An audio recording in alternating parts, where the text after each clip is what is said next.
All right, here we are live in the studio in downtown Choctaw County, or downtown Pumpkin Center, I guess is where we're at. Robbie Falk here from On Three Sports, Maroon and White Daily, and the Starkville Daily News, and also you probably listen to the podcast Thunder and Lightning. If you don't, what are you doing? Every single day, Monday through Friday, you can listen to Brian Haydad and myself. Not every day, I guess. There are 2 days this week that we're not on the air because Brian has COVID and he had to go and get sick. So we'll be back, I believe, on Thursday or actually maybe Wednesday. I don't know. We'll figure it out. But I thank you guys for joining. We do this. Try to do this every week, especially when things really get ramped up and we got football season concluding. But it's not slowing down anytime soon. We got the transfer portal, we got recruiting, we got signing day coming up on Wednesday. Basketball has a monumental week in non-conference play coming up this week, and there's just a lot going on. And if you want to be a part of that, if you want to be in the know, if you want to be right on the forefront of what's going on, you need to come join us at Maroon and White Daily. If Paul Jones and myself are not talking about it, somebody on our message board is, because that's how locked in our fans are and our subscribers are on the site. So if you're not coming there just for Paul Jones and myself, come check out the fan base that we have over there. One of the best message boards on the entire network. And to me, the best message board, I've been on all of them, the best message board at Mississippi State. So we would love to have you. If you sign up today, $1 for the first week. So from now until the end of the week, where you get transfer portal news, you get the signing day coverage, you get basketball, you get all that stuff for the rest of this week. You get that for just $1. So come check us out today. All right, so we're going to jump into it. It's been a few days. Everybody saw the Egg Bowl. Everybody knows what happened. We're not going to break that down in full. I have a reaction video for that if you want to go look at that. Just if you want to be a glutton for punishment or whatever. But Mississippi State lost that ball game 26-14. Very winnable game for Mississippi State. I thought it was another game against a top 15 team that I felt like State played fairly well. If you look at all those games against Georgia, Tennessee, Texas, and Ole Miss, Mississippi State was in the ball game in the second half of all those ball games. And this one was probably the most winnable out of all of them, because State at one point had a lead in the first half. Ole Miss was not great on the offensive side of the ball. They ran the ball okay, but Jackson Dart didn't have his best game. And State's defense, I thought, actually played a really good ball game, considering what they've done in the past. So their defense gave them every opportunity to stay in that ball game. If you tell me that you've held Ole Miss under 28 points, State should be in the game. And they were. That in the fourth quarter, midway through, State's on the 1 yard line with 4 plays to get the ball in the end zone, and they couldn't do it. They got stuffed a couple of times. They had a false start penalty. They dropped the touchdown pass on fourth down. And that was the ball game. If you're able to score right there, you are very much in the ball game. You're down by 5 with a defense that's had several stops in the game. Ole Miss just had not played really crisp in the game. Now, they ran the clock out late, and who's to say they wouldn't have done that, had State scored. That's a possibility as well. But I think you put pressure on Ole Miss at that point, and they start to, they press a little bit, and who knows what happens. Mississippi State would have been playing really loose. So it's just a disappointing season as a whole, and it ended in a disappointing way. Even though you played really good football there, Mississippi State felt like they could win that game, and they did. So you end the year 2-10, 0-8 in SEC play. It's the worst season since 2003 for Mississippi State, the worst SEC record since 2002. So it was just a disaster year for the Bulldogs, and now you're starting the clock on 2025. And this is the most important offseason in the modern era for Mississippi State. This is the most important offseason during the NIL era, during any era that I can remember, because this is such a pivotal time in sports, and college sports in particular, where you have the transfer portal and NIL and kind of the shift in power for a lot of teams. And you have so much parity. This year in particular has been the most parity I've ever seen in college football. It's watered down the product a lot, but it's made games a lot more fun to watch because you don't know what's going to happen. So while it's not exactly pretty football that we're watching, and I look at it and I see really two teams that I feel like have played fairly well all season long, Oregon and Texas. Texas only lost coming to Georgia, who's a playoff team. Everybody else has been, very up and down. The play has been, fluctuated, and it's hard to really nail down. Are there 12 teams that can win a national championship? I don't know if that's the case, but like I always say, I don't know if there's 68 teams that can win a basketball championship. But we play a tournament, and the ratings are super high every year, and especially in the first 2 weeks, and it's fun. And that's what this playoff's going to be. Whether or not the football is fun to watch, just the play that we're seeing, that remains to be seen. But I do think it's fun that we feel like more teams can win ball games now than what we used to see. There's no longer a Georgia or Alabama dominating the landscape of college football and having a 50-point win in the national championship or something. We're going to see, I think in these playoffs, we're going to see some more close ball games, some games that really go down to the wire. It's going to be fun. It's really going to be fun to watch. And that's why this is so frustrating, because Mississippi State wasn't able to join in on the chaos. Mississippi State's chaos was covering against Georgia, Texas, Tennessee, and Ole Miss. That's not fun. People want to see upsets. People want to see marquee wins for Mississippi State in tough seasons. And State was the only team in the SEC that didn't get one of those. Kentucky got one. Arkansas got one. Auburn got one. Oklahoma got one. Mississippi State didn't. That's what's really frustrating about it all. And that's why this is such an important offseason. Mississippi State has got to take that trajectory upwards. They've got to be better in 2025. You can't be continuing to fall downward. And that's the worry in this offseason. We haven't seen anything yet that shows that Mississippi State's moving in that direction. There's still some unsettled things that are happening with the football program. You got the transfer portal. We don't know what this roster is going to look like with the players that are leaving. I expect a lot, maybe even 24 transfers from this Mississippi State roster. I'm expecting a lot of fat cut from this team. But also, are they going to keep the guys they want to keep? That's a big question that needs to be answered. I feel good about guys like Stonka Burnside and Isaac Smith, players like that. But, there's guys like Bryce Pollock and players like that you also have to lock down. You have to lock down some of the young guys that you like at wide receiver, like Mario Craver. Can you convince Kevin Coleman to come back? Michael Van Buren, what happens with the quarterback situation? I feel good about him returning, but who knows? It's something that we're not going to know the end result on until the end of this month, when the transfer portal really starts to wind down. But whenever you get to, December 9th, which is going to be the opening of the transfer portal, all hell is going to break loose. We're already seeing a bunch of guys that are getting in on it early. They're already announcing their decisions that they're going to transfer. News is breaking. Nothing's official yet, but it's already chaotic, and there's another week to go. So a lot has to happen here in the next month or so for Mississippi State to really take that step forward. And, we'll see if they're able to do it. And then you have, obviously, staff changes that Mississippi State fans hope are on the horizon, but nothing's happened yet. There's a lot of unknown with this program moving forward. A lot of people believe that, Jeff Lebby needs to make changes wholesale on the defensive side of the ball. We'll see if that happens.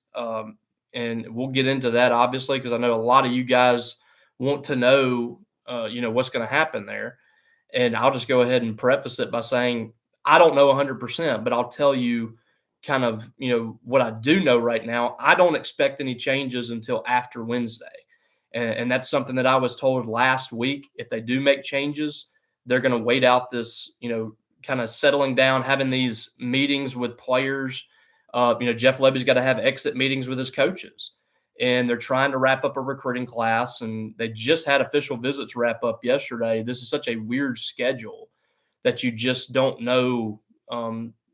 You don't know what's going to happen over the next few days. So, we'll see exactly what Jeff Lebby decides to do. I think that if Jeff Lebby had his druthers, he would like to keep the staff together for continuity reasons.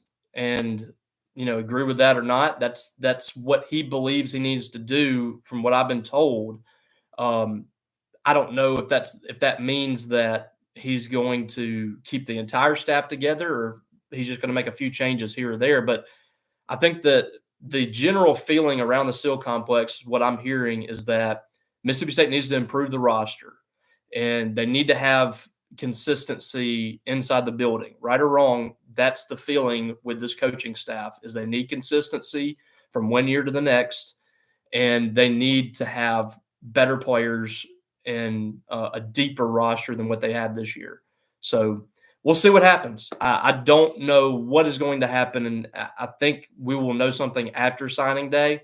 If it gets to Thursday and you don't see any changes, this might be the same staff next year, and who knows what that means for Mississippi State. But there's just a lot of questions that have to be answered over the next month or so, and we'll see if Mississippi State's able to do that.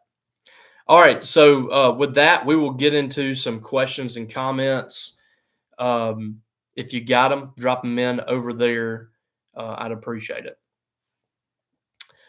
Isaac Parigio, am I saying that right? Not to be a sunshine pumper, but ranked 22nd on 3 and 27th on 247 seems decent. Should we expect more?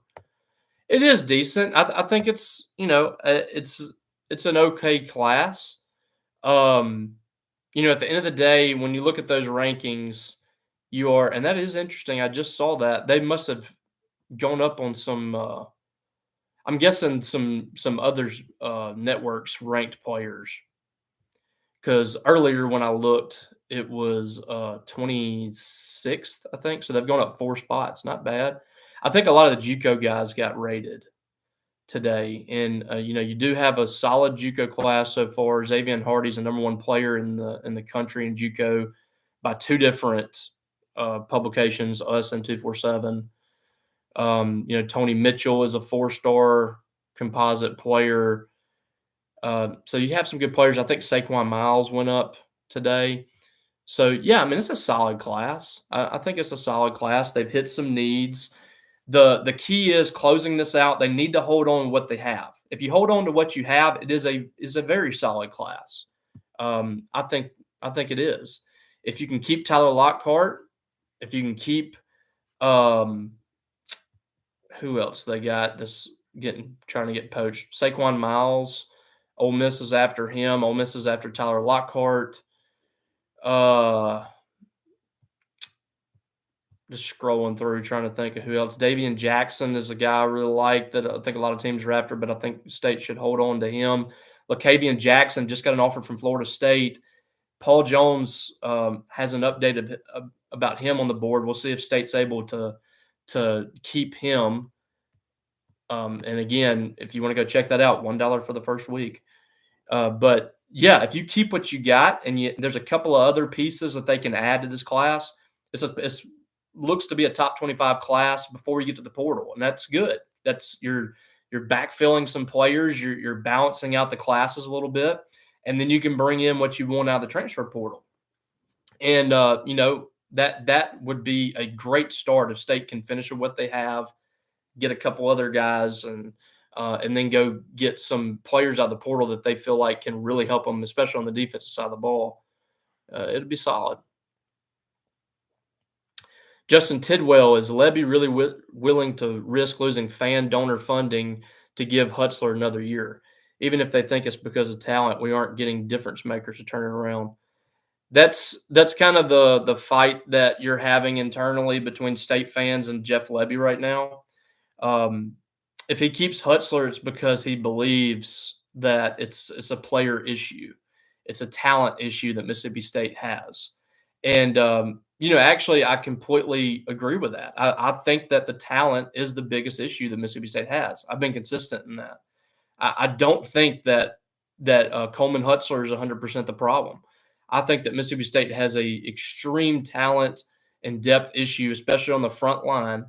And if they do get players in here, I promise you, I can sign it and pin on the dotted line right now. I could sign away my life savings. That defense would look a lot better with 4-star players out of the portal, guys that are difference makers joining that defensive line. That defense would look a ton better.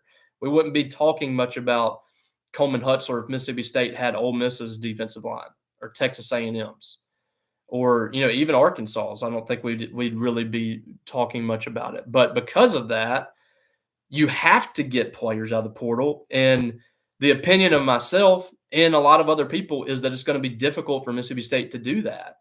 Now, if they're able to do it and you keep Coleman Hutzler, then I think that people should be willing to give that another year. If you're able to go out there and recruit really good players on the defensive line, then he should be given another opportunity. And that might be controversial with a lot of people. But my opinion's always been that it's going to be tough to do that. If you can convince me that they are going to get better players, then I would definitely back off, in my opinion, of that, because I do believe it's a talent issue first and foremost. Now, yes, we have seen some definite issues for Mississippi State from a schematic standpoint, a misalignment standpoint. We have seen that. And that's something that I think, is consistent probably with a first-time defensive coordinator. But I don't think that Coleman Hutzler is Mississippi State's problem. I think the problem is trying to get talent here while also trying to sell what you just put on the field.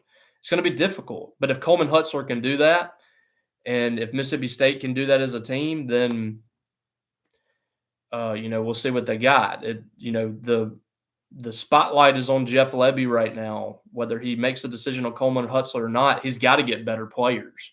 So it's either get better players with Coleman Hutzler or what you got, or get better players with the defensive coordinator. But they need to do that. That's the most important thing in this offseason, I think, is getting players.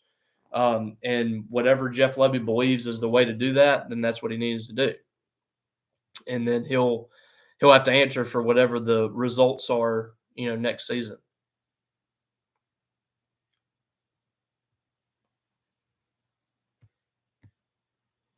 Just catching up here.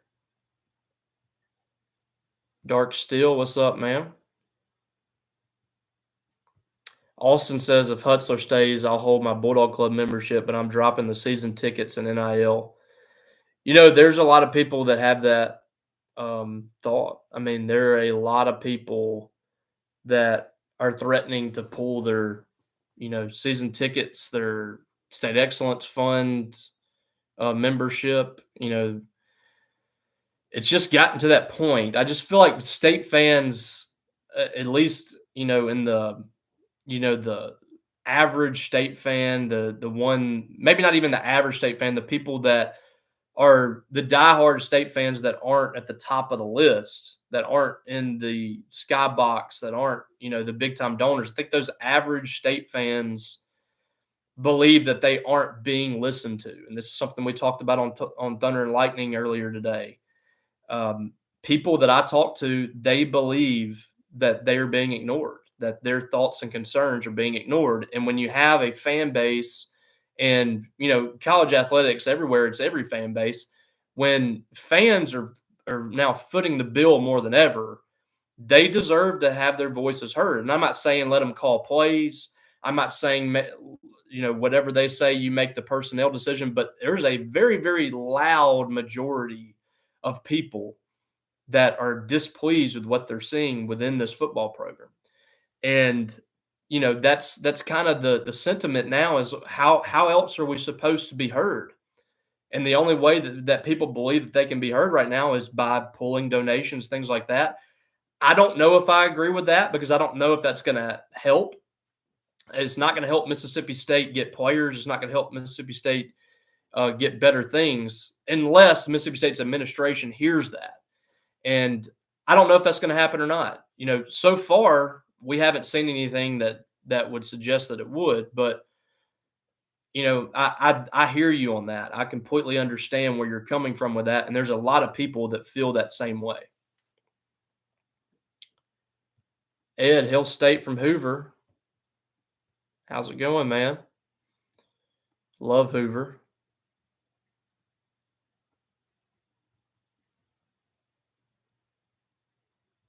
Golf official. Any word on when the dates for our 2005 SEC football games will be announced? I think they. When did they announce that? I know they do TV in the summer. They do some TV games they do in the summer, and then they do and now obviously they've started doing those flex times. I would imagine probably spring meetings, something like that. I don't know for sure. Phil Gray, what's up to refreshing every 30 seconds on the app, talking about On3. Yeah, they're working on that. It's gotten better for me. I just think it's just bugs that we have to work out. I like the app otherwise, but that's one of the things that I've talked to them about too. I've sent in that a couple of times, a suggestion on it, and there's a lot of people complaining about it. It's not just Mississippi State fans, but they're working on it. The app is very clean, very easy to use other than that. So I think they did fix a lot of the other bugs. So hopefully this will be fixed soon. Seth Davis, Hail State from Clifton Forge, Virginia. I love Virginia. Hope you're doing well up there. I'm sure it's chilly. Hunter Johnson, is the Jackson Arnold smoke to State real or just wishful thinking? I think it's it's a fair connection that people are making. Jackson Arnold was benched earlier this year. There's some questions about whether or not he's happy there. They have a new offensive coordinator who could potentially bring his quarterback over from Washington State, and so it's just the connection with he and Lebby is strong. And remember, dating back to last year, a lot of people thought Jackson Arnold might follow Jeff Lebby. His dad, I think, shot that down pretty quick, but they mentioned, their connection with Lebby and really respected him. They had a good relationship, all that stuff. If he enters the portal, then it's obviously, it's a thing to watch. I haven't heard anything specifically myself, but it's certainly something to watch, especially if he hits the portal.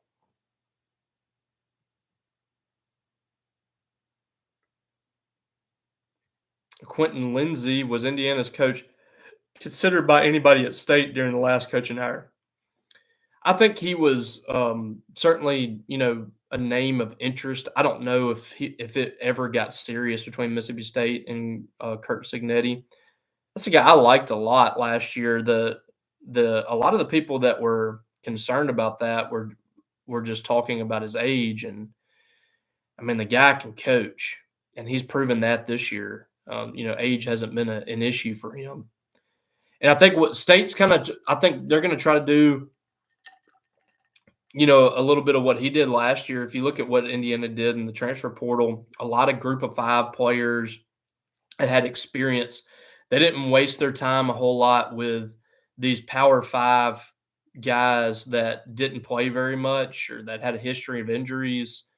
They went after a lot of group of 5 players that had played a lot of football and had been productive, or guys even on a lower level, D2.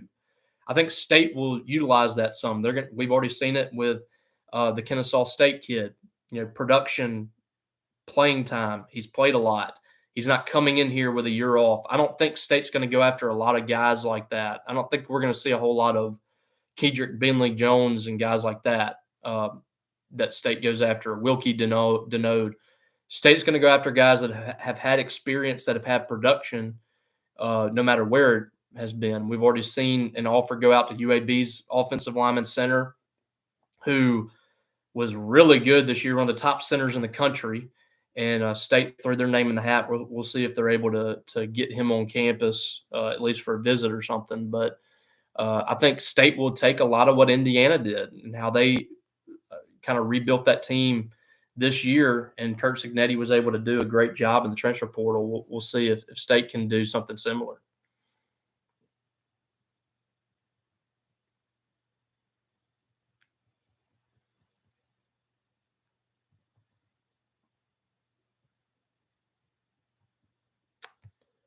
Hell State fan predicts we will double our win total next year.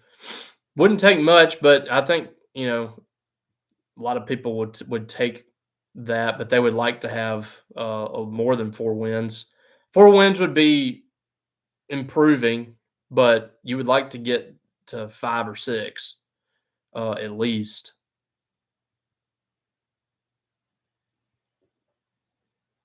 J Mac, how are these JUCO no names improving the roster? I wouldn't go JUCO heavy. And I don't know how many State ends with, but Xavier Hardy, Tony Mitchell, Saquon Miles, LaKendrick James, these are guys that are going to help Mississippi State next year. And not just like depth wise. These are guys that should start or push for starting reps. They're just good players. They're guys that you should take. And so I definitely think that they'll help. And then some of these others, if I'm playing devil's advocate on here, and I don't think the State should go after, 20 JUCOs or whatever. And they are offering a lot. But one thing to consider here, your roster is going to 105. I don't know if that's official for the SEC. I know that they had talked about 85 or whatever, but you're going to have these partial scholarships. Again, I don't know when this starts, but a lot of these players are essentially backfilling your roster where you're about to lose guys. When you look at the guys that have already left, you're going to have players a lot like that get processed. And these players are essentially coming in and replacing sophomores, juniors, guys that would have already been in place, that these guys can come in with experience and hopefully they can help build some depth there. Some of these guys are not going to be your full scholarship players. They're going to be your partial scholarship guys. Some of these guys are going to be providing depth. They're going to be special teams players. They're going to be, second, third string defensive backs. And yes, you should try to get the best players possible, and that's what State's doing. But it's also tough for State to go out there and get a 5-star or a high 4-star guy right now, what they're selling. So, some of these players I would not expect a whole lot out of in their career at Mississippi State. But my expectations are different for Xavier Hardy and Tony Mitchell and Saquon Miles. Those guys should come in the spring and they should compete for a starting job, and they should make your defense and your offensive line better. And that's kind of how I'm looking at it. And they could very well be bust. I don't know, but Xavier Hardy is a guy that multiple SEC teams wanted. Tony Mitchell, same way. Saquon Miles, State's fighting Ole Miss for this kid. They want him to come in and start. So the conversation needs nuance. A lot of people try to make it a, black and white conversation. I don't think that's the case. I think it needs nuance. A lot of these guys are really good pickups for Mississippi State. A lot of them are probably not going to help you a whole lot. But you're about to turn over this roster pretty heavily. I mean, I'm expecting, like I said, probably over 20 transfers out of here and probably over 20, 15 to 20 transfers in, plus the recruiting class. So it's going to be a big time turnover of this roster, and it needs it.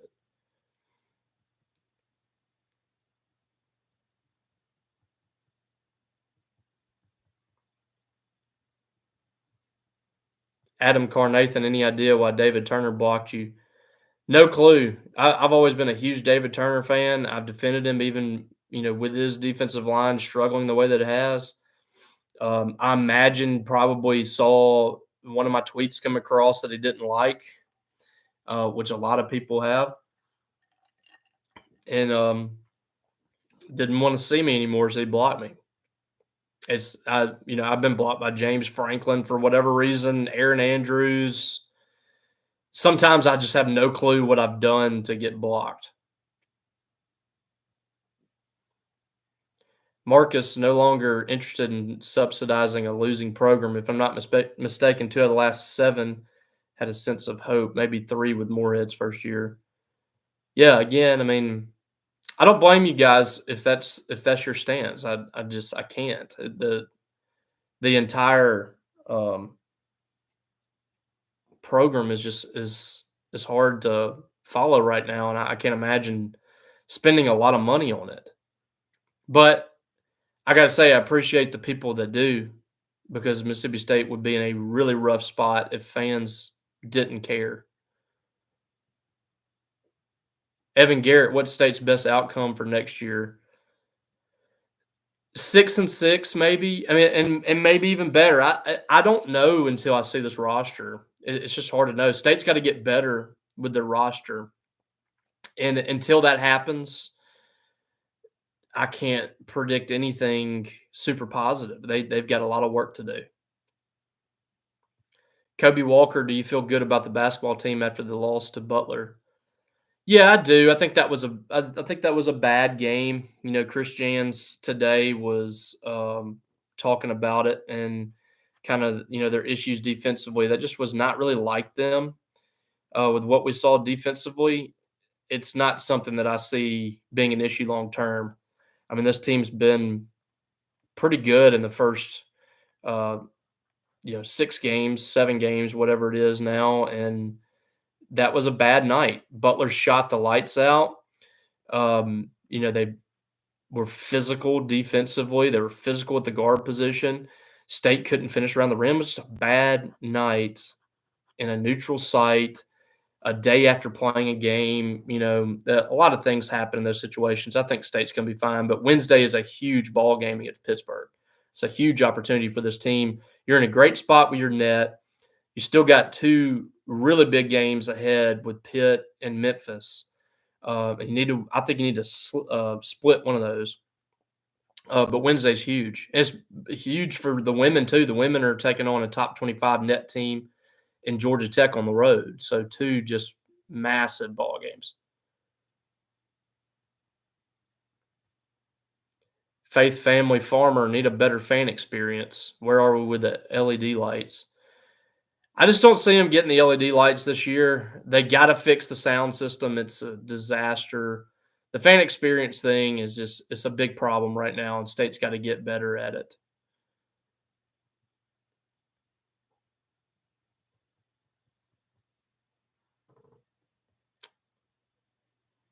Austin, do you think the talent on the team this year with better coaching could have been a top 75 defense? It kind of depends who it is. The greatest defensive coordinator of all time, maybe. It's still just the I think we're hammering Hutzler too much on it. It was a putrid defensive front. I do think, like I said, Hutzler is to blame for a lot, but the defensive talent was just not good. It would have been very difficult for anybody to make this, a really good defense. Um, but yeah, I think it's possible they could have got the top 75. I don't think the talent was at the point where it should be 134th. They should have been better than what they were.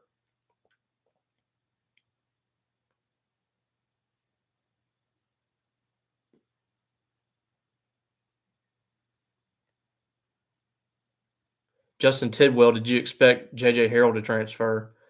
I had heard some rumblings on it. I felt like it was a possibility.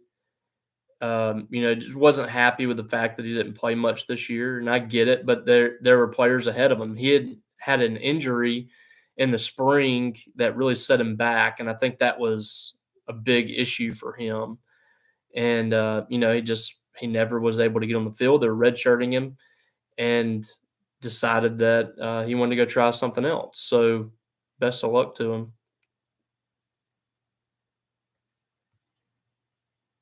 Hell State fan said he rewatched the 16 Egg Bowl to feel better. Yeah, not a bad idea. That was one I would have suggested to watch last week if you didn't want to watch the Egg Bowl live. Big Mix, good evening. Hope all is well. Same for you, bud. Is there any positive to retaining Hutzler? Just trying to rationalize. The positive is what I mentioned earlier. Just the continuity. That would be it. The same guy that's been in there for a year now, and the voice that the defense is used to. You get another year with it. That would be the main positive. And he's already been recruiting the 2026 class. That's that's probably the big positive there. Atypical, Mississippi State doesn't recruit the state well. Let's be honest, it's not so much the players, the coaches with no ties. I mean, Ole Miss has had coaches with no ties. They've been able to recruit. We've seen coaches from outside the state been able to recruit. Recruiting is recruiting. I mean, if you can recruit, you can do it anywhere. And State just hasn't done a good job at keeping those players home. And I think the lack of consistency with the coaches has played a factor. The lack of success the last couple of years has played a factor. There's a lot of things that go into it. Hell State fan, I appreciate you and hey dad. It can't be easy to cover when we're struggling. It's not. It's not at all. Brian and I both grew up huge state fans. I graduated from Mississippi State. That's no secret.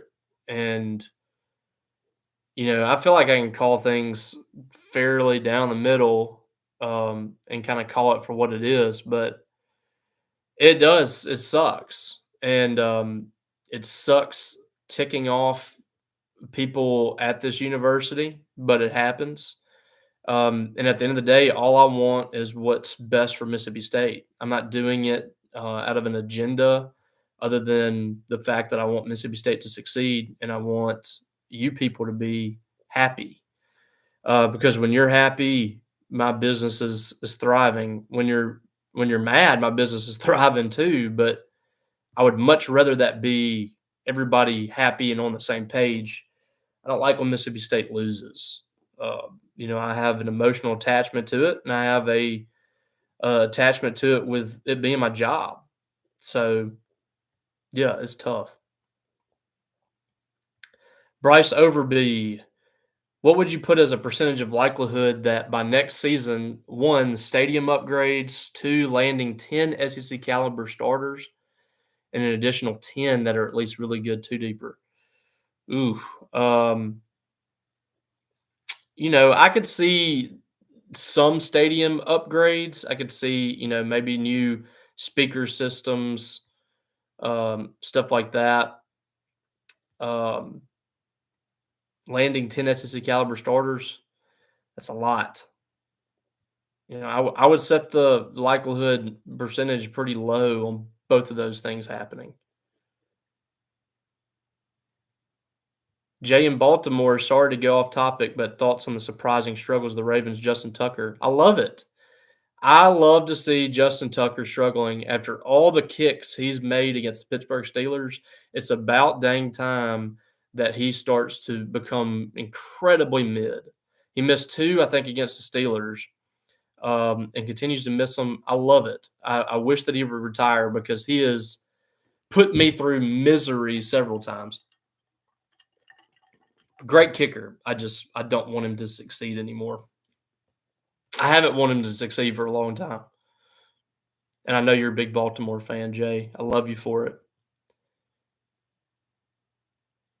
Reggie Hankerson, if we had top 20 talent on defense, we'd be having a different conversation. Absolutely. If this defense was half of the SEC, I don't think anybody's talking about Coleman Hutzler. I think players make a coach look really good or really bad. At the end of the day, it's about players. The coaches are very important. The coaches set the foundation. But when you get to this stage, if you don't got the players, you're not competing at a really high level. The teams that are competing for the playoffs, they got players. Arizona State's got a chance to win the Big 12 and go to the playoffs. They turned their roster over with new players from the transfer portal, got players that fit what they wanted to do, and those players have changed the game for them. Mississippi State doesn't have those players, and I think it definitely adds to the struggles, for Coleman Hutzler. But on top of the fact he's a first-time defensive coordinator, and when you don't have the talent and you don't have the experience at the position, it's all bad. If he had a team that was talented enough to be top 20 in the country on defense, that defense would be closer to top 20 than top 100. And defense too, I feel like it's a lot easier for guys to go out there and just play freely than on offense and go out there and execute. If you got the dudes, a lot of times you just tell them go get the quarterback, go get the ball. It's a lot easier when you got that kind of talent. Coleman Hutzler looked a lot better with Alabama's talent than he did with Mississippi State. Bryce Overby, any rumblings on possibly bringing McPhee back home since he's had to start coaching now? It'd be smart. I don't know. Depends on what he's willing to accept. If he's willing to come here as a defensive analyst or GA or whatever, then I would do it in a heartbeat. I don't know if I'd give him a position just yet. I would like for him to get a little more, seasoning before that happens, but I would certainly reach out to him and try to get him on campus. It doesn't hurt to have a guy that played here that can tell kids what he experienced, and also a guy that played in the league for 10 years, whatever it was.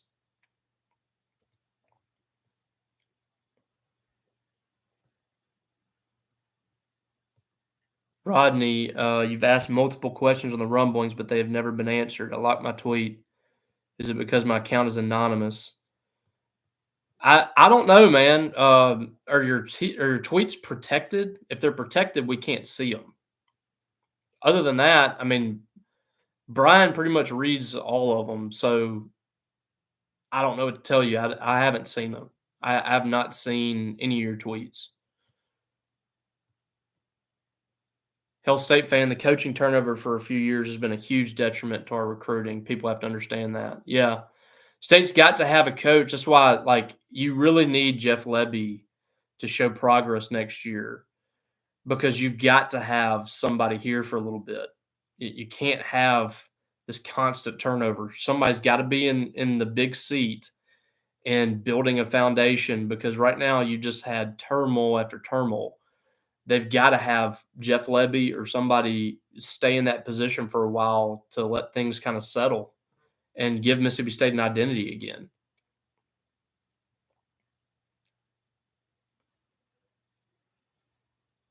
JTG, why were Leach's young defensive talent so bad? Just, misevaluation probably, lack of development. If you look at what Zach Arnett and Matt Brock did, they kind of stuck with, their core group, and we didn't see a lot of players coming in and out like we have this year.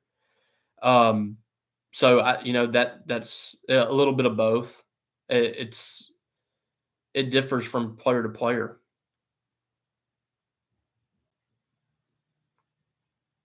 Christopher Robinson, which SEC teams make the college football playoff? Well, you're going to have Texas for sure. Georgia, I think for sure is in. I don't think they're going to be docked for losing in the SEC championship. Tennessee is in. Just trying to think off the top of my head. I think Alabama's probably going to get in. Who am I missing? Texas, Georgia, Alabama, Tennessee. I think that's it. If you get a fifth team, I think it's probably going to be South Carolina. But I don't know if they're going to get a fifth team in.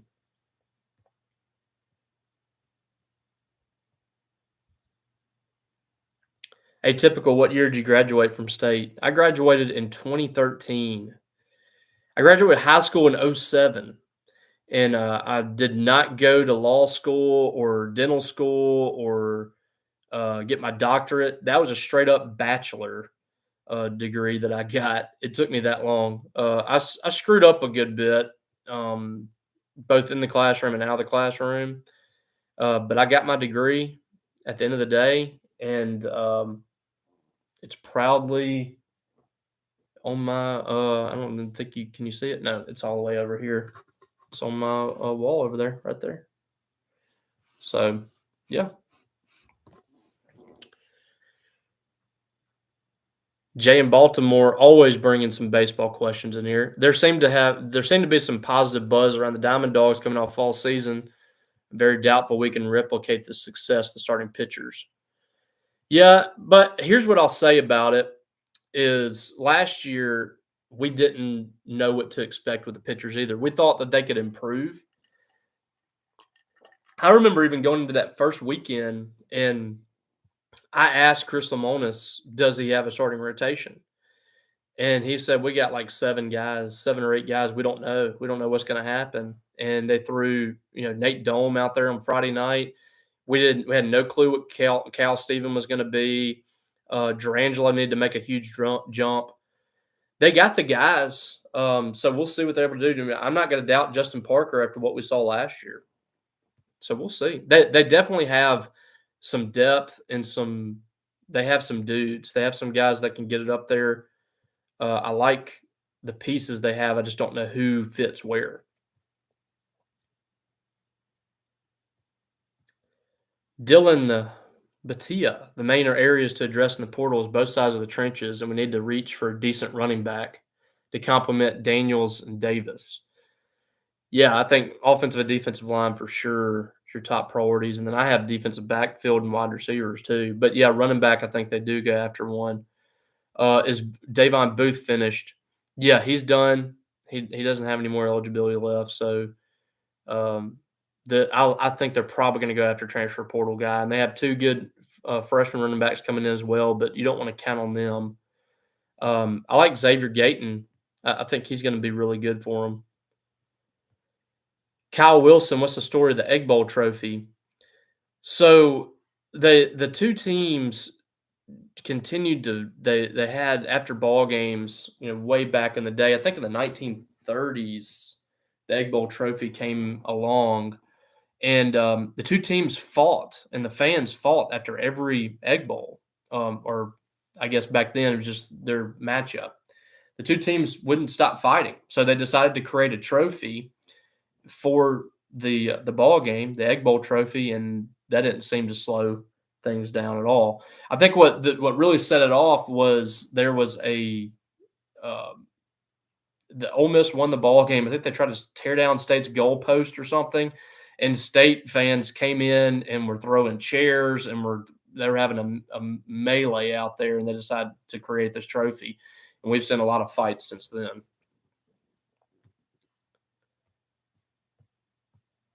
CLXY, what do you think our record will be next year if we were to keep Hutzler?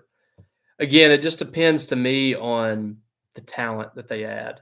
That's going to tell a lot. If, ask me in a month and I'll know pretty good. I'll have a pretty good idea of what happens.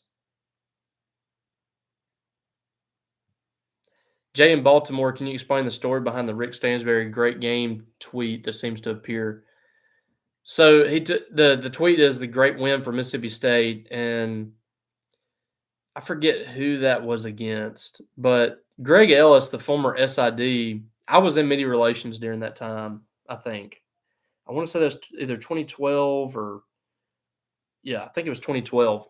And I was in media relations at the time, and Greg Ellis was the SID. I was working underneath Greg Ellis as his student assistant, and Greg ran that account. Rick never used it. It was Greg running that thing. And after one of the games, he tweeted, great win for Mississippi State. And someone found that tweet a few years ago and tweeted it after Mississippi State won. And it's just after every big win, that's the tweet that goes out. Austin Sims, how far does the saved money go if we don't buy out Huts this year? Is that now in the same pot as NIL with the Excellence Fund? Yeah, it has nothing to do with the buyout. That's something a buyout is usually something that, they'll collect from boosters or, somebody will drop a bag for that, but it's totally separate from just the football program. It goes into the State Excellence Fund. I'm not sure what if they have it earmarked for football or what. The $8 million gift was earmarked for football only. I don't know if 3 million is going into just the big pot or if that's football. I don't know, but oh yeah, it doesn't have anything to do with potential buyout. Chris Huey, I'm okay with Hutzler staying another year, but he's got to be better with more exotic formations and blitzes. Is very vanilla. Yeah, the defense has to be better. I mean, I go back to the Arizona State game, and you could see that Arizona State was just they couldn't throw it, and they were just running the ball down State's throat, and State did not change anything till the second half. It's things like that that make it really hard to defend. That's not a player issue. That's just refusing to do what it takes to get a stop. So, that kind of stuff it's got to be better. Bryce, what is the bare minimum we have to do in the month of December to have a chance to compete for bowl eligibility next season? Got to get some legit defensive linemen in here for starters, and then a couple of other pieces here and there, and then you could start to convince me that this team could get to 6. But they've got the defensive line to me, and then a few pieces on the offensive line. Those two are the most important things for Mississippi State this offseason. They have to fix that. And if they don't, they're not getting bowl eligible. They're not winning SEC games next year. That's got to be priority number one. You have to have a defensive line that's SEC caliber, and the one they had this year was not. So that's the thing. In December, we'll know pretty early if Mississippi State's going to have the dudes capable of competing in this league next year. All right, guys. I'm going to cut it there. Great night. And I know a lot of you guys are frustrated, but I appreciate you coming in and talking with me and kind of releasing your frustrations a little bit. Hopefully, things will get better for you in the next month. I hope and pray they do. So we'll see. Again, come check us out, maroonandwhitedaily.com. $1 for the first week. Please come see us. We've had a lot of support coming in over the last week or so. Great to see some new faces, even some familiar ones that just joined. Come check us out. Come join the board. Come join the conversation. We have a great message board, vibrant, knowledgeable posters that are locked in on everything Mississippi State. And if we aren't able to see it online, they'll get it to you. You'll be able to see it as fast as it happens. So come check us out and see what everybody's talking about. maroonandwhitedaily.com. Subscribe to this channel if you don't already. Share the video if you want to. Like it. I appreciate you guys supporting this all the way through since we've started this thing.